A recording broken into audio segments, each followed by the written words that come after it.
Hi friends, welcome back to my channel. ఈ రోజు మనం ఈ వీడియోలో 27th ఎపిసోడ్ ని చూడబోతున్నాము. ఇప్పుడు ఎపిసోడ్ స్టార్టింగ్ లోనే ఈషియన్ వాళ్ళ నాన్న చెన్ను గొంతు మీద కత్తి పెట్టి నువ్వు దేశ ద్రోహివి, నిన్ను చంపేయాలని అరుస్తున్నాడు. కానీ చెన్ను మాత్రము భయపడడు. చాలా కూల్ గా, మీ కొడుకు ఈషియన్ ఇంకా నా దగ్గర బందీగానే ఉన్నాడు. ఇప్పుడు మీరు నన్ను చంపితే రాజ్యసభ అధికారిని చంపిన నేరం మీపై పడుతుంది. అప్పుడు మీ కుటుంబాన్ని కూడా కాపాడలేరు, మీ ఇంటికి వారసుడు కూడా ఉండడు అని హెచ్చరిస్తున్నాడు. అంతలో ఒక సైనికుడు పరిగెత్తుకుంటూ వచ్చి ఈషియన్ కి హెల్త్ బాలేదు, అతను ఒక్కసారిగా కుప్పకూలిపోయాడని చెబుతున్నాడు. అది విని చెన్ను వెంటనే నేను వెళ్లి చెక్ చేస్తాను అనేసి అక్కడి నుండి బయలుదేరుతున్నాడు. చెన్ని ఈషియన్ ని టెస్ట్ చేసి ఇతనికి ఆల్రెడీ హార్ట్ ప్రాబ్లం ఉంది, అది ఇప్పుడు మళ్ళీ యాక్టివేట్ అయినట్టు ఉంది అని చెబుతున్నాడు. కాసేపటి తర్వాత ఇది చాలా ముఖ్యమైన విషయము, వెంటనే రాజుగారికి సమాచారం చెప్పండి అని ఆజ్ఞ వేస్తున్నాడు. సైనికులు వెంటనే రాజు దగ్గరకు సమాచారం చెప్పడానికి పరుగులు తీస్తున్నారు. కానీ నిజానికి ఈషియన్ కి అసలు ఏమీ కాలేదు. ఇదంతా చెన్ను వేసిన ఒక ప్లాన్ లా ఉంది. కొద్దిసేపటి క్రితము ఈషియన్ తో మాట్లాడుతున్నప్పుడు చెన్ను అతనికి సీక్రెట్ గా ఒక మాత్ర ఇస్తున్నాడు. ఆ మాత్ర వల్ల శరీరంలో అధికంగా రక్త ప్రసరణ జరిగి హార్ట్ ప్రాబ్లం వచ్చినట్టుగా బయటికి కనిపిస్తుంది. కానీ అది నిజానికి ప్రాణాపాయం కాదు. ఇదంతా ఒక నాటకము. మొత్తం రాజకీయ పరిస్థితిని మార్చడానికి చెన్ను అలా ప్లాన్ చేసినట్టు ఉన్నాడు. ఇంకొక వైపు జిన్షౌ దానికి యాంటీడోస్ ని చేతిలో పట్టుకుని సమాచారం కోసం ఎదురు చూస్తూ ఉంటుంది. ఎందుకంటే ఈ పరిస్థితి వస్తుందని చెన్ను ముందే ఆమెకి చెప్పి ఉంటాడు. చెన్ను జిన్షౌకి ఒక యాంటీడోస్ ని ఇస్తూ ఈషియన్ ఇంటికి రాగానే వెంటనే అతనికి ఈ మందు ఇవ్వాలి, నేను ఇవ్వబోయే మందు వల్ల అతనికి గుండె సమస్య ఉన్నట్టు బయటపడుతుంది, అప్పుడు అందరూ అతన్ని జైల్లో ఉంచకుండా ఇంటికి పంపించేస్తారు అనేసి ఆ ప్లాన్ అంతా ముందే చెప్పినట్టు ఉన్నాడు. అందుకే జిన్షౌ సరైన సమయం కోసం ఎదురు చూస్తూ ఉంటుంది. అప్పుడే పనమ్మాయి పరిగెత్తుకుంటూ వచ్చి ఈషియన్ జైలు నుండి రిలీజ్ అయ్యారు అన్న విషయాన్ని చెబుతుంది. నేను ఈషియన్ వాళ్ళ ఇంటికి వెళ్ళడానికి నా దగ్గర ఎటువంటి రీజను లేదు, కాబట్టి ఈ విరుగుడు మందుని ఈషియన్ వాళ్ళ అక్క చేత ఇచ్చి పంపించాలని డిసైడ్ అవుతుంది. వెంటనే ఈషియన్ వాళ్ళ అక్కని మీట్ అవ్వడానికి బయలుదేరుతుంది. ఆ సమయంలో ఇంట్లో ఒక పెద్ద గొడవ జరుగుతుంది. నాన్నమ్మ ఈషియన్ వాళ్ళ అక్కని బయటకు వెళ్ళనివ్వడం లేదు.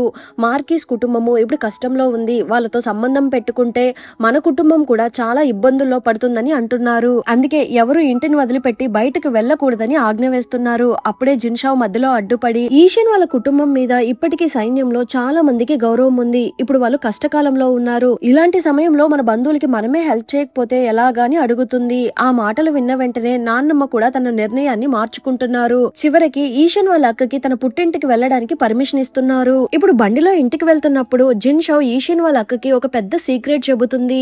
ఈషియన్ నిజంగా చనిపోయే పరిస్థితిలో లేడు, అతనికి ఏమీ కాలేదు, ఇదంతా మేము ముందే వేసిన ప్లాన్, ఇదంతా మీ కుటుంబాన్ని కాపాడడానికే అనేసి ఎక్స్ప్లెయిన్ చేయడం మొదలు పెడుతుంది. చక్రవర్తి మీ కుటుంబానికి క్షమాభిక్ష ఇవ్వాలనుకుంటున్నాడు, కానీ నేరుగా క్షమిస్తే రాజగురువుని ఎదిరించినట్టు అవుతుంది, అందుకే చెన్ని ఇలా ప్లాన్ చేశారు. ఈ విషయం ఎవరికి చెప్పకండి, మీ పేరెంట్స్ కి కూడా చెప్పొద్దు, ఈ రహస్యం బయటకొస్తే మొత్తం కుటుంబము ప్రమాదంలో పడుతుందని చెబుతుంది. ఆ తర్వాత చెన్ను చెప్పిన మాటల్ని కూడా గుర్తు చేసుకుంటుంది. ఈషియన్ వాళ్ళ నాన్నతో పాటు జైలుకు పంపించడానికి కూడా ఒక కారణం ఉంది, ప్రజలకి వాళ్ళ మీద ఇంకా జాలి పెరుగుతుంది. అలానే ఈషియన్ వాళ్ళ నాన్న పక్కనున్నప్పుడు నాన్నకి కూడా సేఫ్టీ ఉంటుంది, ఎందుకంటే కొడుకు ముందర తండ్రిపై దాడి చేయాలని ఎవరూ అనుకోరు. ఈ అవకాశాన్ని ఉపయోగించుకొని వాళ్ళిద్దరిని సురక్షితంగా బయటకు తీసుకొని రావచ్చు. ఒకవేళ ఇద్దరిని కాపాడలేకపోయినా కనీసం ఈషియన్ అయినా తప్పకుండా కాపాడాలి అనేసి చెన్ను ముందే తన ప్లాన్ ని జిన్షౌకి ఎక్స్ప్లెయిన్ చేసినట్టు ఉన్నాడు. అలాగే రాజుగారు కూడా ఈషియన్ ఆరోగ్యం బాలేదని తెలిసిన వెంటనే అతన్ని ఇంటికి పంపాలని చెప్పినట్టు ఉన్నారు. ఇప్పుడు అక్క ఇంటికి చేరుకున్న తర్వాత జిన్షౌ ఇచ్చిన యాంటీడోస్ ని ఈషియన్ కి తినిపించి పక్కనే వెయిట్ చేస్తూ ఉంది. తర్వాత డాక్టర్ ఈషియన్ ని చెక్ చేసి ఇప్పుడు అతని ప్రాణానికి ఎటువంటి ప్రమాదం లేదు, అయితే ఈ సంఘటన వల్ల అతని ఆరోగ్యం మాత్రము బాగా దెబ్బతినింది, కొన్ని రోజులు రెస్ట్ తీసుకుంటే సరిపోతుందని చెబుతున్నాడు. ఇక మరోవైపు జిన్షౌ ఏమో బయటే వెయిట్ చేస్తూ ఉంటుంది. అప్పుడే అక్క అక్కడికి వచ్చి ఇప్పుడు ఈషియన్ కి ఎటువంటి ప్రమాదం లేదని చెబుతున్నారు. సరే సరే నేను బయటే వెయిట్ చేస్తూ ఉంటాను, మీరు వెళ్లి అతన్ని చూసుకోండి అంటుంది. లోపలికి వెళ్లిన తర్వాత ఈషియన్ వాళ్ళ అక్క వాళ్ళ అమ్మతో మాట్లాడుతూ జిన్షౌ వచ్చిందని ఈషియన్ కి చెప్పొద్దు, అతన్ని అదుపులో పెట్టడము చాలా కష్టం అవుతుందని చెబుతున్నారు. కొద్దిసేపటి తర్వాత ఈషియన్ కి స్పృహ వస్తుంది. కళ్ళు తెరిచిన వెంటనే జిన్షౌ వచ్చిందా, నేను ఆమెను వెంటనే చూడాలి అనేసి బయటికి పరిగెత్తడానికి ట్రై చేస్తున్నాడు.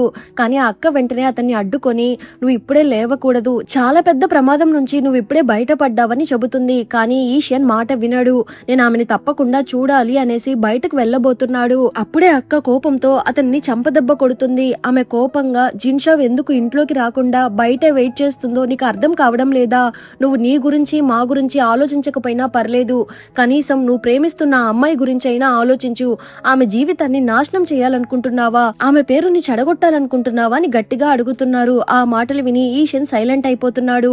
సరే నేను ఎక్కడికి వెళ్ళను, అందరూ బయటకు వెళ్ళండి, నన్ను ఒంటరిగా వదిలేయండి అని చెబుతున్నాడు. అందరూ బయటకు వెళ్లిపోయిన తర్వాత ఈషన్ మాత్రము ఒంటరిగా కూర్చొని సైలెంట్ గా ఏడుస్తున్నాడు. ఇక మరోవైపు రాజుగారు మాస్టర్ తో మాట్లాడుతూ ఈషన్ ఆరోగ్యము క్షీణించిందని విన్నాను, అది విన్న తర్వాత వాళ్ళని ఇంకా ఇబ్బంది పెట్టాలని నాకు అనిపించడం లేదు అని చెబుతున్నాడు. కరెక్ట్ గా అదే సమయానికి చెన్ను కూడా అక్కడికి వస్తున్నాడు. రాజుగారికి విష్ చేసి, మహారాజా ఈషన్ హెల్త్ పాడైంది మాత్రమే కాదు, వాళ్ళ నాన్న కూడా నాకు కొన్ని నిజాలు చెప్పారు అనేసి ఒక లేఖని రాజుగారికి ఇస్తున్నాడు. రాజుగారు ఆ లేఖను చదివి ఆశ్చర్యపోతున్నారు. ఏంటి, ఈషన్ వాళ్ళ నాన్న తన పదవి నుండి స్వచ్ఛందంగా తప్పుకోవాలని నిర్ణయించుకున్నారా అని అడుగుతున్నాడు. ఆ మాటలు విని మాస్టర్ లోపల చాలా సంతోషపడుతున్నాడు. ఎందుకంటే ఈషన్ వాళ్ళ నాన్న మళ్ళీ ఆ అధికారంలోకి రాకూడదనేదే అతని కోరిక. ఇప్పుడు అతడే రిటైర్మెంట్ తీసుకోబోతున్నాడని తెలియడంతో మాస్టర్ కి చాలా హ్యాపీగా ఉంది. సరే ఇంతకీ అతని ఆరోగ్యం ఎలా ఉందని అడుగుతున్నాడు. చెన్ను మాట్లాడుతూ చాలా దారుణంగా ఉంది, ఇంతకు ముందులాగా కోలుకునే అవకాశం అయితే చాలా తక్కువ అని చెబుతున్నాడు. ఆ మాటలు విని మాస్టర్ నవ్వుతూ, అయితే అతని రిటైర్మెంట్ ని అంగీకరించాల్సిందే అని చెబుతున్నాడు. అందరూ బయటకు వెళ్లిన తర్వాత రాజు ఒంటరిగా కూర్చొని ఆలోచిస్తున్నారు. నేను రాజునైనా కొన్నిసార్లు నా లక్ష్యాన్ని సాధించాలంటే తల వంచి వెనక్కి తగ్గాల్సిందే. చెన్ను వేసిన ఈ ప్లాన్ వల్ల ఈషన్ కుటుంబాన్ని పూర్తిగా కాపాడలేకపోయినా కనీసము ఈషన్ ని అలానే మిగిలిన కుటుంబ సభ్యుల్ని మాత్రము కాపాడగలిగామని మనసులో అనుకుంటున్నాడు. ఇంకొక వైపు చెన్ను జిన్షావుని మీట్ అయ్యి ఆమెకి జరిగిన విషయాలన్నీ చెబుతున్నాడు. ఆ తర్వాత వాళ్ళ మాస్టర్ గురించి మాట్లాడడం మొదలు పెడుతూ, ఒకసారి గట్టి వరదలు మొదలయ్యాయి. ఆ సమయంలో మా మాస్టర్ రాత్రింబవళ్ళు రెస్ట్ లేకుండా పనిచేస్తూనే ఉన్నారు. అప్పుడు నేను కాసేపు విశ్రాంతి తీసుకోండి చెప్పాను, కానీ మా మాస్టర్ అందుకు ఒప్పుకోలేదు. మన పని కొంతకాలం కష్టపడితే పూర్తయిపోతుంది, కానీ నార్మల్ ప్రజల కష్టాలు మాత్రము ఎప్పటికీ పూర్తవ్వవు. అందుకే మన లాంటి వాళ్ళు కొంచెం ఎక్కువ కష్టపడినా తప్పేం లేదని చెప్పారు. అప్పుడు ఆయన ప్రజల కోసం చాలా నిజాయితీగా పనిచేసేవారు, కానీ ఇప్పుడు ఆయన పూర్తిగా మారిపోయారు. ఒకప్పుడున్న మంచి మనసు ఇప్పుడు కనిపించడం లేదు అని చెబుతూ బాధపడుతున్నాడు. జిన్షా వెంటనే అతని చెయ్యి పట్టుకొని, మీరేం బాధపడకండి, మీలాంటి మంచి మనుషులున్నంత వరకు ప్రజలకి ఏమీ కాదు, వాళ్ళు బానే ఉంటారని ధైర్యం చెబుతుంది. ఇంకొక వైపు ఈషన్ ఏమీ తినకుండా తన గదిలో ఒంటరిగా కూర్చొని బాధపడుతూ ఉంటాడు. అంతలో అక్క అక్కడికి వచ్చి, కొంచెమైనా తినురా అని ప్రేమగా అడుగుతున్నారు. అప్పుడే ఒక పనివాడు అక్కడికి వచ్చి, చింగ్లాన్ మీకోసము పురాతన ఔషధ మూలికను పంపించారని చెబుతున్నాడు. అది విన్న వెంటనే ఈషన్ కి కోపం వస్తుంది. దాన్ని వెంటనే తీసుకుని పక్కన పడేయండి, నాకు అది అవసరం లేదని గట్టిగా అరుస్తున్నాడు. ఇక్కడేమో చెన్ను కుటుంబంలో మాత్రము పెళ్లి సందడి మొదలవుతుంది. చెన్ను జిన్షావుని పెళ్లి చేసుకోవడానికి ఎలాంటి లోటు లేకుండా అన్ని ఏర్పాట్లు స్వయంగా తనే చూసుకుంటున్నాడు. ఇప్పుడు అమ్మ చెన్ను పెళ్లికి ఇవ్వాల్సిన కట్నాల జాబితాని చదువుతున్నారు. ఆ జాబితాలో బంగారం, వెండి ఆభరణాలు, భూములు, డబ్బులు ఇలా చాలా విలువైన వస్తువులుంటాయి. అవి చూసి అక్కడున్న వాళ్ళందరూ ఆశ్చర్యపోతున్నారు. మన ఇంటి ఆస్తిలో ఎక్కువ భాగము ఈ పెళ్లికే ఖర్చు చేస్తున్నట్టు ఉంది, వాడేమన్నా ప్రిన్సెస్ ని పెళ్లి చేసుకోబోతున్నారా అని అడుగుతున్నారు. దానికి వదిన వెంటనే, చెన్నికి జిన్షావు మీద చాలా ప్రేమ ఉంది, మీరు చెప్పినట్టుగానే నేను ఒక డౌరీ లిస్ట్ ని ప్రిపేర్ చేశాను. ఆ తర్వాత చెన్ను దాన్ని చెక్ చేసి అతనే అందులో కొన్ని ఎక్స్ట్రా ఐటమ్స్ ని యాడ్ చేశాడు. అందులో ఉన్నవన్నీ కూడా అతను తన సొంత డబ్బుతో కొన్నవే, అందుకే అతని నిర్ణయాన్ని మార్చలేకపోయానని చెబుతుంది. తన కొడుకు జిన్షావుని ఎంతగా ప్రేమిస్తున్నాడో అప్పుడే అమ్మకి అర్థమవుతుంది. అమ్మ బయటకేమీ చెప్పలేకపోయినా మనసులో మాత్రము ఒక చిన్న డౌట్ ఉంటుంది. చెన్ లాంటి పెద్ద అధికారి తన ఇష్టానుసారంగా పెళ్లి చేసుకోవడం వల్ల భవిష్యత్తులో ఏమైనా సమస్యలు వస్తుందేమోనని ఆలోచిస్తున్నారు. అయినప్పటికీ తన గదిలో ఉన్న ఒక విలువైన జేడు ఆభరణాన్ని తీసి జిన్షావుకి పంపమని కోడలికి చెబుతున్నారు. కోడలు నవ్వుతూ, మీరు బయటకి కొంచెం కఠినంగా కనిపించినా మనసులో మాత్రము ఆల్రెడీ జిన్షావుని కోడలిగా అంగీకరించేశారని అంటుంది. ఆ మాటలు విని అమ్మ లైట్ గా నవ్వుతున్నారు. ఆ తర్వాత చెన్ను తన చెల్లిని పిలిపించి ఒక అందమైన బహుమతిని చూపిస్తూ, దీన్ని జిన్షావుకి తీసుకుని వెళ్లి ఇవ్వు అని చెబుతున్నాడు. ఆమె ఆ గిఫ్ట్ ని చూసి, అన్నయ్య ఇది చాలా అందంగా ఉంది, కానీ దీన్ని అంత ఈజీగా తనకి ఇవ్వనని అంటుంది. చెన్ను నవ్వుతూ, నీ కోసం కూడా ఒక గిఫ్ట్ సిద్ధం చేశాను అనేసి ఒక ఆభరణాల పెట్టెను తీసి చూపిస్తున్నాడు. అందులో కూడా చాలా అందమైన నగలుంటాయి. అది చూసి చెల్లి వెంటనే చాలా హ్యాపీగా ఫీల్ అవుతూ, సరే ఓకే అన్నయ్య, నేను వెళ్లి నీ కాబోయే భార్యకు కూడా గిఫ్ట్ ఇచ్చేసి వస్తానని చెబుతుంది. ఇంకొక వైపు చెంగ్ షువాన్ చదువుకోవడం కోసము వేరే ఊరికి వెళ్ళాడు కదా, అందుకని జిన్షావు పెళ్లి గురించి అతనికి తెలిసినట్టు లేదు. అప్పుడే అతనికి ఒక ఉత్తరం అందుతుంది. ఆ ఉత్తరంలో వెంటనే ఊరికి రా, చెన్నికి అలానే జిన్షావుకి పెళ్లి అని రాసి ఉంటుంది. అది చదివిన తర్వాత మాత్రమే జిన్షావుకి చెన్నికి పెళ్లి జరగబోతుందని అతనికి తెలుస్తుంది. అది చూసి ఒక్కసారిగా షాక్ అయిపోతున్నాడు. ఇక్కడేమో జిన్షావు వాళ్ళ ఇంట్లో పెళ్లి సందడి మొదలవుతుంది. జిన్షావు వాళ్ళ ఇంటికి చాలా మంది అతిథులు వస్తుంటారు. చాలా మంది మంచి మంచి గిఫ్ట్లు తీసుకొని వచ్చి జిన్షావుకి ఇస్తున్నారు. చేస్తున్నారు. ఇల్లు మొత్తము జనాలతో నిండిపోతుంది. అప్పుడే లియాన్ వాళ్ళ అమ్మ జిన్షావ్ దగ్గరికి వచ్చి ప్రేమగా మాట్లాడుతుంది. లియాన్ కి నిన్న నైట్ జ్వరం వచ్చింది, అందుకే తను రాలేకపోయింది. తను నీ కోసము గిఫ్ట్లు కూడా పంపింది అనేసి ఒక పెట్టెనిస్తుంది. ఆ తర్వాత ఇంకొక పెట్టెనిస్తూ ఇవి మాత్రం నా తరపున నీ మ్యారేజ్ లైఫ్ చాలా బాగుండాలి అని ఆశీర్వదిస్తుంది. జిన్షావ్ కూడా నవ్వుతూ ఆమెకి థ్యాంక్స్ చెబుతుంది. అంతలో పనమ్మాయి వచ్చి మిమ్మల్ని మీట్ అవ్వడానికి ఇంకొక ముఖ్యమైన అతిథి కూడా వచ్చారు, ఆమె మరెవరో కాదు మిసెస్ మూ అని అంటుంది. ఆ మాట విని అందరూ కలిసి బయటకు వెళ్తున్నారు. అక్కడ మిసెస్ మూని మీట్ అవుతున్నారు. మిసెస్ మూ అంటే ఎవరో కాదు, ఇంతకు ముందు గూలాన్ని ఒక అబ్బాయి ఇష్టపడుతూ ఉండేవాడు కదా, వాళ్ళ అమ్మనే. అలానే జిన్షా వాళ్ళ పెదనానికి రావాల్సిన పదవి కూడా మిసెస్ మూ వాళ్ళ భర్తకి వచ్చి ఉంటుంది. అందువల్ల పెద్దమ్మ కూడా ఇంట్రెస్ట్ చూపించి మిసెస్ మూని కలవడానికి బయటకు వస్తున్నారు. లేడీ మూ మాత్రము ఎటువంటి అహంకారము లేకుండా జిన్షావ్ దగ్గరికి వెళ్లి, నా భర్తకు చెన్నికి మధ్య చాలా మంచి ఫ్రెండ్షిప్ ఉంది, మీ ఇద్దరి పెళ్లి గురించి విన్నప్పుడు నేను చాలా సంతోషించాను, ఇప్పుడు నేను చూసాకే అర్థమైంది మీరిద్దరూ నిజంగానే మేడ్ ఫర్ ఈచ్ అదర్ అని పొగుడుతున్నారు.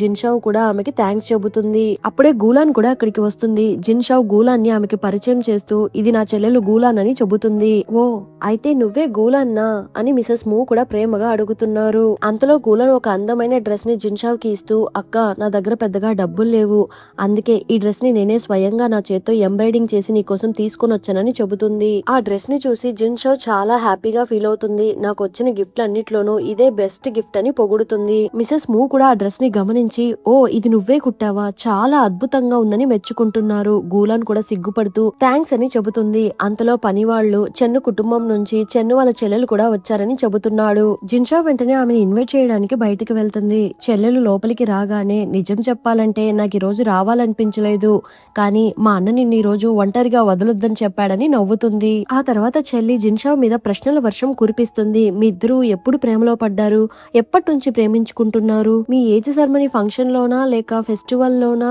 లేక మా అన్నయ్య టాంగ్జోకి వచ్చినప్పుడా, మీ ఇద్దరి మధ్య ఎప్పుడు ప్రేమ మొదలైంది, మీ ఇద్దరు ఈ విషయాన్ని ఎంతకాలం దాచారని అడుగుతుంది. జిన్షావ్ మాత్రం నవ్వుతూ తప్పించుకోవడానికి ట్రై చేస్తుంది, కానీ చెల్లెలు మాత్రం క్వశ్చన్స్ అడగడం ఆపడం లేదు. జిన్షావ్ వెంటనే నవ్వుతూ ఆమెని లోపలికి తీసుకుని వెళ్తుంది. చాలా చిన్న చిన్న అందమైన బొమ్మల్ని చూపిస్తూ, ఇవి చాలా ప్రసిద్ధి చెందిన కళాకారుడు తయారు చేసినవి, ఇవన్నీ నీకే గిఫ్ట్ గా ఇస్తాను, కానీ ఒక కండిషన్, ఇక మీదట మా ప్రేమ గురించి ఒక్క ప్రశ్న కూడా అడగకూడదని అంటుంది. చెల్లెలు కూడా ఆ గిఫ్ట్లను చూసి చాలా సంతోషపడుతుంది. సరే సరే ఇక అడగను అని మాట ఇస్తుంది. మీరిద్దరూ హ్యాపీగా ఉంటే అంతే చాలని చెబుతుంది. అంతలో వాంగ్షూ కూడా జిన్షావ్ కి గిఫ్ట్ ఇవ్వడం కోసం వస్తుంది. నువ్వేంటి ఇంకా జిన్షావ్ ని అక్క అని పిలుస్తున్నావు, నీకు చెంగ్షువాన్ కి కూడా పెళ్లి కాబోతుంది, ఇక మీదట తను నీకు అక్క కాదు వదిన అని పిలవాలి అనేసి నవ్వడం మొదలు పెడుతుంది. వాంగ్షూ కూడా అవును నేను కూడా దాని గురించే ఆలోచించాను, కానీ మా ఇద్దరి వయసులో 2 సంవత్సరాలు మాత్రమే తేడా ఉంది, నేను తనని ఎలా వదిన అని పిలవగలను అని సరదాగా అంటుంది. జిన్షావ్ నవ్వుతూ ఏం పర్లేదు ఎప్పటిలాగానే నన్ను అక్క అని పిలువని చెబుతుంది. వాంగ్షూ ఆ గిఫ్ట్లన్నీ లోపల పెట్టడానికి వెళ్తుంది, కానీ లోపలేమో ఆల్రెడీ చాలా గిఫ్ట్లు పేరుకుపోయి ఉంటాయి. వాంగ్షూ తన పని మనిషితో ఎక్కడైనా ఖాళీ చూసి ఈ గిఫ్ట్లని అక్కడ పెట్టేయని చెబుతుంది. ఆ తర్వాత వాంగ్షూ బయటకు వస్తున్న సమయంలో పనమ్మాయి వాంగ్షూతో మాట్లాడుతూ, చెన్ను వాళ్ళ చెల్లెలు కూడా ఇక్కడే ఉన్నారు, మీ పెళ్లి ఎప్పుడు జరుగుతుందో వెళ్ళి అడగండి, యాక్చువల్ గా ఈ సంవత్సరం లోపే మీ పెళ్లి జరుగుతుందని అనుకున్నాము, కానీ ఆయనేమో పై చదువుల కోసము వేరే ఊరికి వెళ్లిపోయారు, ఇప్పుడు మీ పెళ్లి ఎప్పుడు జరుగుతుందో తెలియక ఇంట్లో ఉన్న వాళ్ళందరూ కాస్త అయోమయంలో ఉన్నారు, మీరే వెళ్లి అడగండి అని చెబుతుంది. అది నేనెలా అడగలను, నాకు కూడా కొంచెం ఇబ్బందిగానే ఉంది అనేసి వాంగ్షూ అక్కడి నుండి వెళ్లిపోతుంది. ఇక్కడేమో చెంగ్షువాన్ చాలా రోజుల తర్వాత ఇంటికి తిరిగి వస్తున్నాడు. అతని మనసంతా జిన్షావ్ గురించే ఆలోచిస్తూ ఉంది. ఎవరేం మాట్లాడుతున్నా అతనేమి వినిపించుకోవడం లేదు. అప్పుడే అమ్మ చెంగ్షువాన్ తో మాట్లాడుతూ, నువ్వు ఇప్పుడు ఎలాగో ఊరికి వచ్చేసావు కదా, పెళ్లి పనులు మొదలు పెట్టే ముందు నీ కాబోయే అత్తమామల వాళ్ళ ఇంటికి తరచూ వెళ్తూ వస్తూ ఉండు, అది మర్చిపోవద్దని అంటున్నారు. కానీ చెంగ్షువాన్ మాత్రము సమాధానం ఏమీ చెప్పకుండా సైలెంట్ గా కూర్చుని ఉన్నాడు. కొద్దిసేపటి తర్వాత అతను ఒంటరిగా కూర్చొని జిన్షావ్ గురించి తలుచుకుంటున్నాడు. ఆ సమయంలో వాళ్ళిద్దరూ కలిసి గడిపిన రోజులన్నీ గుర్తుకు వస్తున్నాయి. అవి తలుచుకొని నవ్వుకుంటున్నాడు. కానీ వెంటనే బాధపడుతూ చెన్ను చెప్పిన మాటల్ని కూడా ఒకసారి గుర్తు చేసుకుని, నాకు ఇంకా వేరే మార్గమే లేదు, ఈ అమ్మాయినే పెళ్లి చేసుకోవాలని అనుకుంటున్నాడు. ఆ తర్వాత వెంటనే జిన్షావ్ కి ఒక ఉత్తరం రాయడం మొదలు పెడుతున్నాడు. అందులో, ఈ పెళ్లి నీ ఇష్టంతోనే జరుగుతుందా, నీ మనసులో ఏమైనా బాధ ఉంటే నాతో చెప్పు అని అడుగుతున్నాడు. ఆ తర్వాత ఆ ఉత్తరాన్ని పనివాడికి ఇచ్చి దీన్ని తీసుకుని వెళ్లి జిన్షావ్ కి ఇవ్వమని చెబుతున్నాడు. పనివాడు కూడా కాస్త టెన్షన్ పడుతూ జిన్షావ్ వాళ్ళ ఇంటికి వెళ్తున్నాడు. ఇప్పుడు పనమ్మాయి ఆ ఉత్తరాన్ని తీసుకుని వచ్చి జిన్షావ్ కి ఇస్తుంది. ఈ ఉత్తరం ఎవరు పంపారు అని జిన్షావ్ అడగడంతో చెంగ్షువాన్ పంపించారని చెబుతుంది. ఆ మాటలు విన్న వెంటనే జిన్షావ్ ఆ ఉత్తరాన్ని చదవకుండా